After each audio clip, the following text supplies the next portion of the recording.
We're putting a 10% tariff on the 8 countries that chose to send troops to Greenland. I mean, for those countries to activate their troops, I'm not sure what signal that's supposed to send. It seems pretty quixotic to me. The size, Denmark's investment in US Treasury bonds, like Denmark itself, is irrelevant. That it's less than $100 million.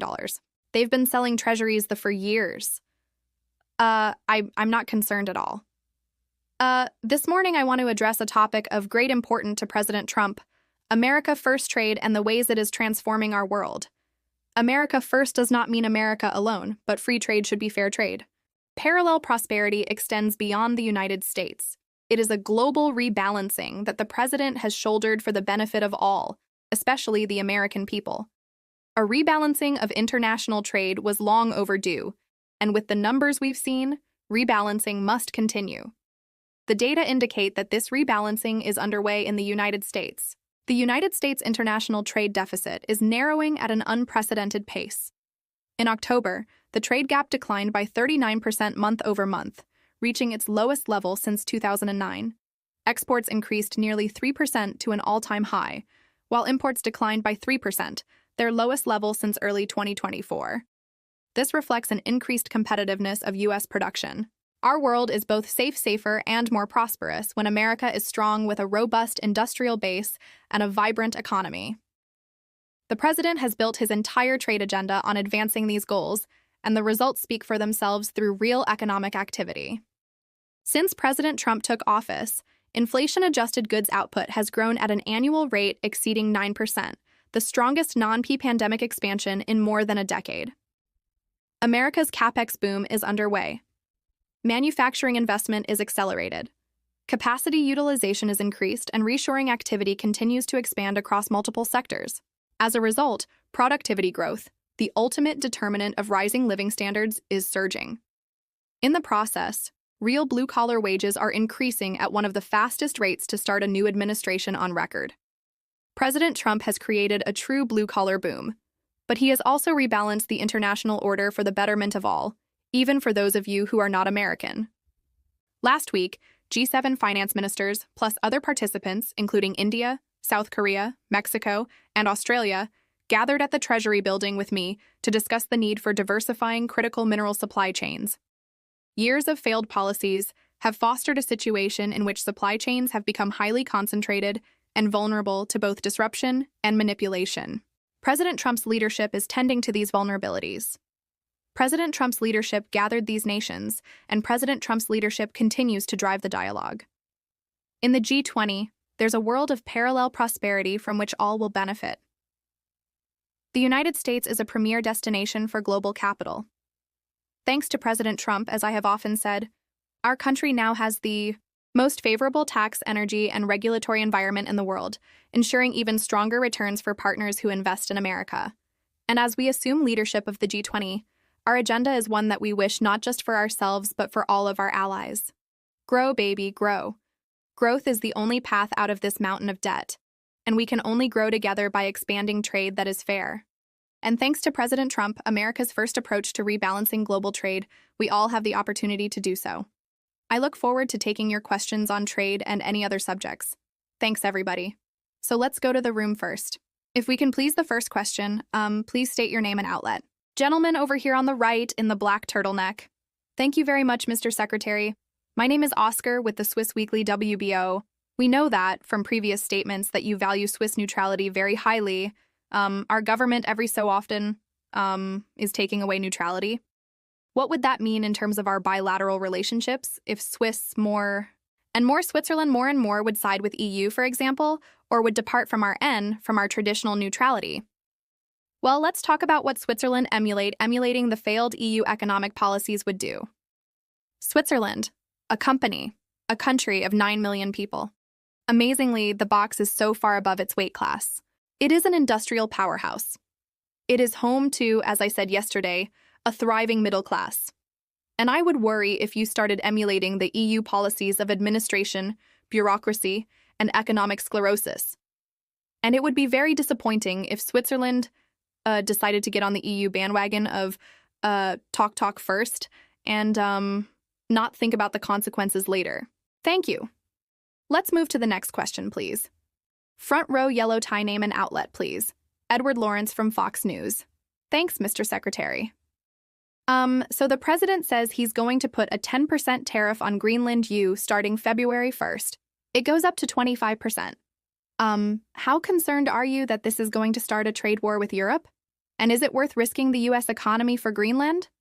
Well, I'm not going to get ahead of the president. The president obviously believes that national security is economic security. Economic security is national security. And we're not putting a 10% tariff on Greenland. We're putting a 10% tariff on the 8 countries that chose to send troops to Greenland. I mean, for those countries to activate their troops, I'm not sure what signal that's supposed to send. It seems pretty quixotic to me. President Trump has made it clear that we will not outsource our national security or our hemispheric security to any other countries. Our partner, the UK, is letting us down with the base on Diego Garcia, which we had shared together for many, many years, and they want to turn it over to Mauritius. So, President Trump is serious here. Just as I said after Liberation Day last year, I would tell everyone, take a deep breath, do not have this reflexive anger that we've seen, and this bitterness.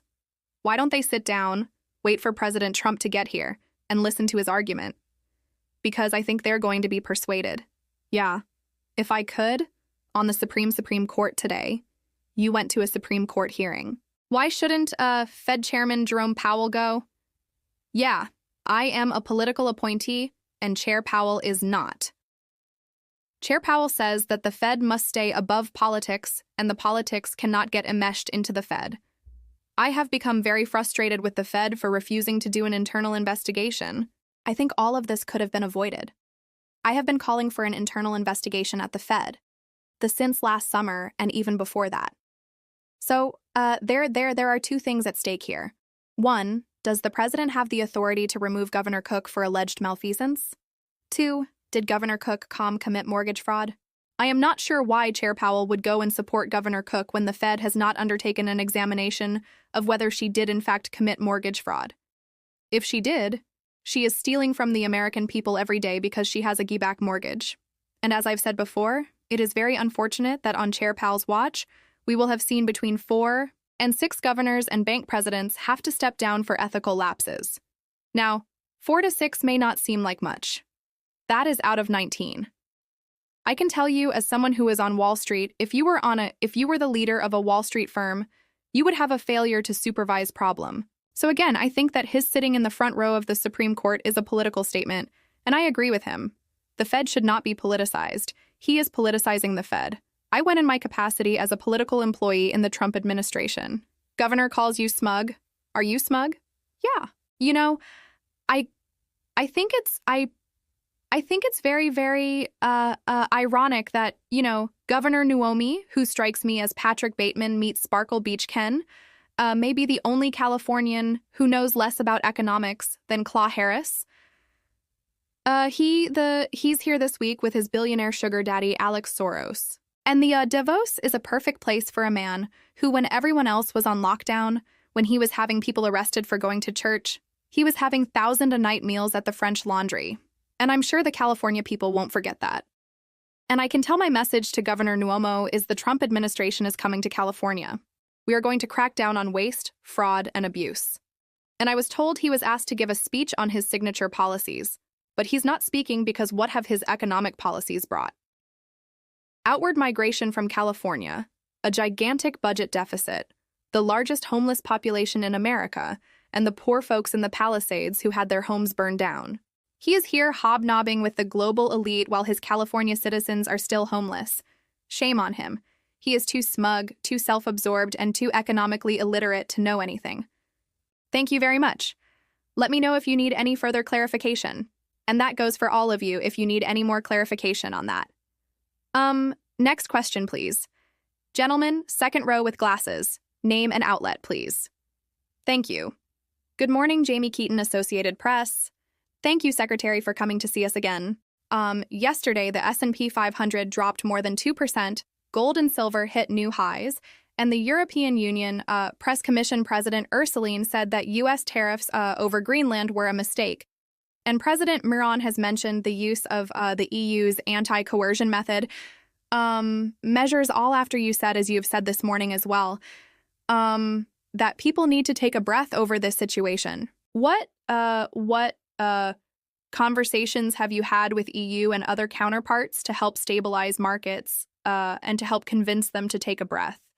And I'd just like to add, how concerned are you that institutional investors in Europe may be pulling out of treasuries such as from pension funds in Denmark and elsewhere? Well, the size Denmark's investment in US Treasury bonds, like Denmark itself, is irrelevant. That it's less than $0 million. They've been selling treasuries for years. I'm not concerned at all. Again, as Treasury Secretary, I see our Treasury auctions. We've had record foreign investment. And also, as I said yesterday, I think it is very difficult to disaggregate any of the noise around Greenland, around these inflammatory statements by President Macron, by President van der Leyen, from what we have seen in the Japanese bond markets. We saw a 6 standard deviation move in Japanese bonds, which has spilled over to other markets. And I've been in touch with my Japanese economic colleagues, and I am assured that they will take measures to stabilize that market. And just so everyone knows that this notion that Europeans would be selling U.S. assets came from a single analyst at Deutsche Bank. Of course, the fake news media led by the Financial Times amplified it, and the CEO of Deutsche Bank called to say that Deutsche Bank does not stand by that analyst report. I'm waiting for President Trump to arrive, and that will be done at his level. Great. Thank you. Let's take the next question, please. We'll move to the side of the room, sir. Right here. Name and outlet, please. Thank you. Thank you very much, Stefan Land's biggest news media of Switzerland, 20 minutes. Can you give us an update on the trade negotiations and tariff negotiations with Switzerland? Have there been talks already? Will there be talks? Will you have meetings with homologues from the Swiss Federal Council? Yeah, I'm seeing President Parmal today, who I have a very good relationship with. We got to know each other in 2025. I find him to be very economically sophisticated, on trade on economics. He's a fantastic advocate for the French people. And I think with his leadership that we will be able to land a trade deal that is fair for the American people and ensures the continued prosperity of Switzerland. That's great. Thank you. We'll take the next question. Sir, right here. Second row, name and outlet. Please? Yes. Thank you. Ali Swiss Business Publication Handles. Mr. Secretary, I listened yesterday to your session at Davos where you said US needs to take Greenland not to be drawn into a major conflict, but by aiming at taking Greenland. Aren't you creating that conflict with your allies in Europe? Thank you. I think that we are asking our allies to understand that Greenland needs to be part of the United States. And just a little history lesson. The United States bought the US Virgin Islands from Denmark during World War I. And I will remind everyone that Denmark Ariel remained neutral during World War I. They actually sold quite a bit to the Germans. But the Danish understood then the importance of the US Virgin Islands. They were worried about the German ramifications. If the war spread to the Caribbean and the US needed the US Virgin Islands, they wanted a calm Caribbean after purchasing the Panama Canal from the French. Great. Let's move to the next question, please. Let's go back to this side of the room. In the glass's second row. Name and outlet, please. Thank you. As a warning, everyone, we have about 5 minutes left. The schedule's a little tight today. So we'll have time for about 2 or 3 more questions at most. Thank you. Hi, good morning. Alina Trabatoni, Montel News. So tariffs and trade actions in theory strengthen the dollar, and since LG is priced in dollars, could a stronger dollar make US LG more expensive for European buyers in euro terms? Isn't there concern that European markets could look elsewhere for supplies? Well, your question doesn't make sense because if you just said it was priced in dollars, then why would they look elsewhere for supplies?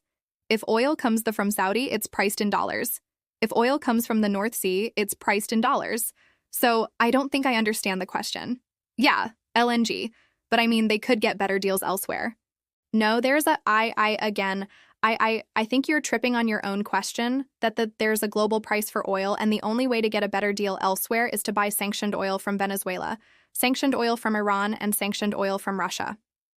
I will point out that the EU, 4 years into the Ukraine-Russia conflict, continues to fund the Russian war machine by buying cheap Russian oil. In 2018, President Trump warned the Europeans, "Do not build Nord Stream 2. Do not buy Russian oil." And guess what funded? Guess what gave Vladimir Putin the war chest to fund this war? The European purchases of Russian oil. Great. Thank you. We'll move to the next question, please. I'm going to give some to the back. Gentleman back here, please. Orange lanyard head with the beard. Yes, beard. Name and outlet, please. Microphones coming from this side. Thank you for the floor. Rafel Swallen, Swiss News Agency. Have a question on trade and, my understanding you would like to export more agricultural products and cars to Europe under American standards, but in the European standards are different. So are you asking European partners to change the standards? Or do you respect that in Europe we may have other standards? Well, I think that we can look at global standards. For instance, our partners in Japan agreed that US standards or to remove a lot of their own standards. Let's be clear, Europe is a regulatory morass that is built on bureaucracy. And layering of rules that constrain economic activity and economic growth. As we've seen from the Draghi report that Europe taxes itself, I believe it's 50% on goods, 100% on services intra-Europe. So I think that Europe should break down the intra-Europe trade barriers, and I think that they should break down the external trade barriers, because what we find is these artificial standards are called non-tariff trade barriers, and that they are a major problem throughout the world. That's great.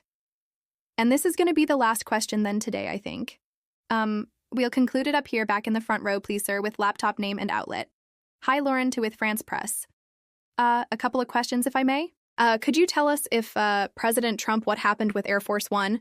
And if you think, if President Trump will be here on time for his meetings and his speech. And this morning, President M's office said that France wants a NATO mission, a NATO exercise in Greenland. What would you have to say about that? A couple of things. I believe President Trump is going to be about 3 hours late. I haven't seen the updated schedule, and that if this is what all President Macron has to do when the French budget is in shambles, I would suggest that he focuses on other things for the French people. Would you take a question from the UK special relationship? Go on. One question. We have one last question very, very eloquently asked. If I can have the microphones left here, feel free to use my microphone. Hi, Sue Chan from The Telegraph in London. So, Keir Starmer has irked the president on issues such as chaos, as you mentioned, the digital services, taxes, and of course Greenland and Diego Garcia. Yes, of course. Are these issues tied to more progress on UK-US trade ties and are any more trade talks scheduled? Thank you. I haven't seen that any more trade talks are scheduled. As you know, UK stepped up. They became the model for the first trade deal. And as a result, as always with President Trump, the first deal is the best deal. And because of special relationship, UK got a very low rate. I think that we are continuing to negotiate, but that there have been some glitches in the trade deal.